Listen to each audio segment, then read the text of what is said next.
radio chatter picking up out of the Bay Area over the weekend. If you have not been following, the big name, at least from years gone by, not based on recent performance, could be yours if the price is right. And we're talking about the growing chatter.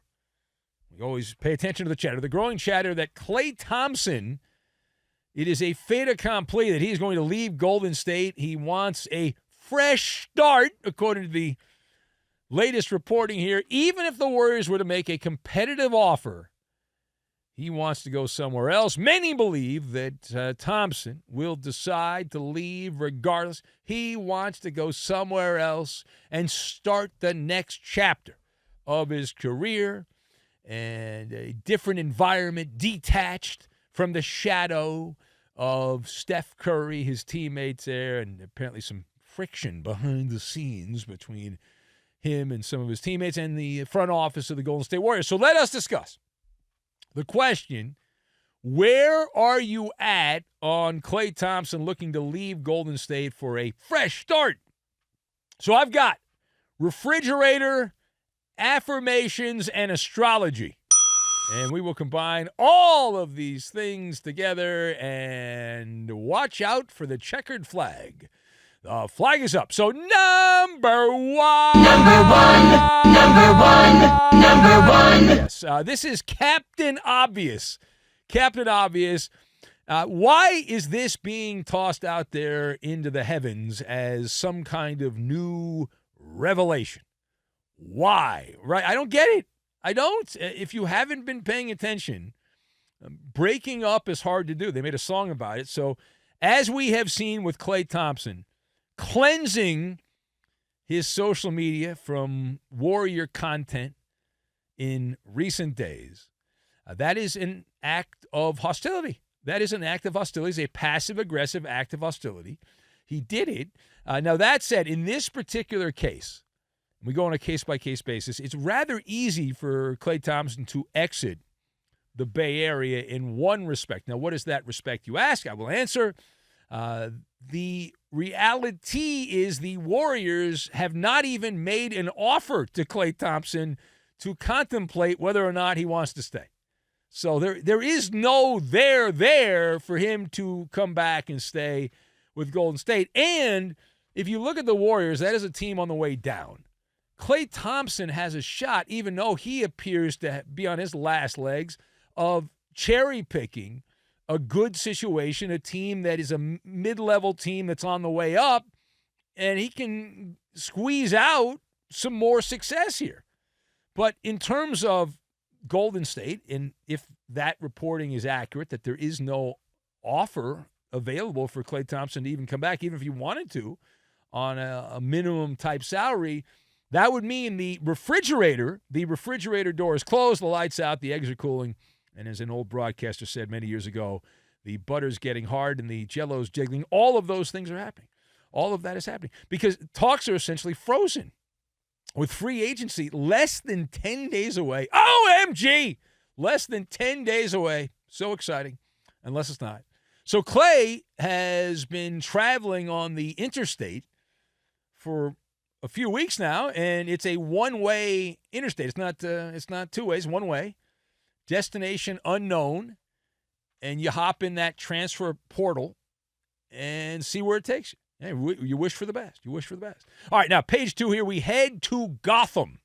Why, after the noise at the end of last week, we talked about it on these airwaves, that Philadelphia was cooling on PG-13. They said, no, we cannot handle PG-13. We want a G-rated movie. We don't want PG-13. We just want PG. So now we are hearing that the Knickerbockers are a team to watch. I love team to watch. How about a team to listen to, team to stare at, team to ogle? No. Anyway, the Knicks are said to be a team to keep an eye on for Paul George. By George. Now, the way that would work, it would have to be a sign and trade with the people's team, the Clippers. All of this, of course, dependent on PG-13 opting in to the final year of his contract. you imagine even contemplating opting out of a $48.5 million salary? That's the money. $48.8 million. Excuse me, I was off. It's even more than I thought. $48.8 million is the amount of money on the table for Paul George 1 year. After taxes in California, that's about $30,000. You can live on that. Is there a match? Get to the point, please. Is there a match between Paul George and the Knickerbockers? So there is a match, but it's not a good one. It's not a good one because in terms of what the Knicks are trying to accomplish, Paul George is the antithesis of Jalen Brunson. Like Jalen Brunson, big game player, plays well, guy rises to the moment. Paul George, occasionally he does, right? But I have this one in the daily positive affirmations category for Paul George and the people around him. You plant the story, you send it out to your friends, the useful idiots in the media from Paul George's camp. You toss it out, speak it, right? You have them speak it, and you're trying to help manifest your desires. And it sounds to me like Paul George and the people around him, the podcast P guys, are desperately trying to create a bidding war out of thin air. They used Philadelphia for a long time. That appears to have not worked out. And now you've got the Knicks. And while the Clippers, I would certainly think are open to signing and trading Paul George. They're not married to George coming back. He very well could come back, but it's not like they have to bring him back. It's not imperative that they bring Paul George back. And they can replace him with someone like DeMar DeRozan or someone like that, which is pretty much a lateral move at this particular point. But Paul George, if he plays in New York, mark my words, he will be fed to the wolves. This will not go well. He is lacking the je ne sais quoi to handle playing there, and someone that often sweats a lot. When the pressure gets going, he does not have good deodorant. There's a lot of sweat that goes on there. He gets dinged up, and just, man, that is not going to be well. But I'd be here for it. From a talk radio standpoint, it'd be great.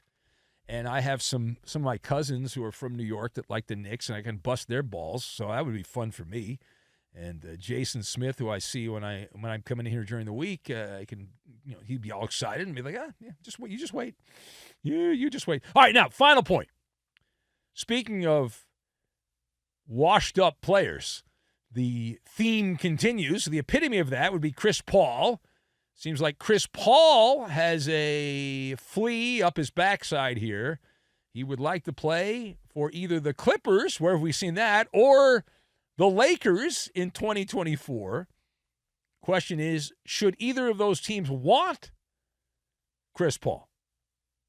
All right, so if the question is, should they want him, which I just said, the answer is no way, Jose. And don't call me Jose. Now, if the question is, will they want him, the answer is yes.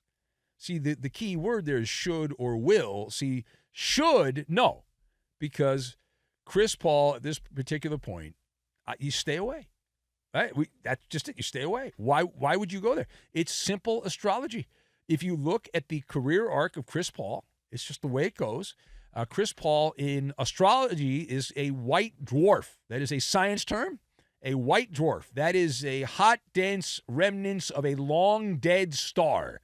They call it a white dwarf. That is Chris Paul. That's where his career is at this particular point. He's still hanging around. He's got to get out of his contract where he is right now, so it's not guaranteed that he'll even be available to go to L.A., but the motivation is also a problem. The word is, living where his home base is in L.A. He liked, when he played with the Clippers, he got to hang out with a lot of the Hollywood Fs, and he likes to hang out with those people, and so he wants to go back there. His family likes it. They don't want to live somewhere else. And so CP3, the stellar core of Chris Paul, left behind. That's what's left behind there. The exhaust of the star and all that, the gases and whatnot, and that's where you are. He's D-O-N-E, D-O-N-E, which means, of course, knowing my luck, he'll sign with the Clippers. I'd much rather see him with the Lakers. Boy, that's fun to not only hire podcaster Reddick, but then you bring in Chris Paul. That would be oh, man, that would be so good for the Lakers. They got to make that happen. I mean, listen, why not? And you could, how about this? You could have CP3, Redick, and LeBron all do the podcast together, the three musketeers of podcasting. Who says no to that?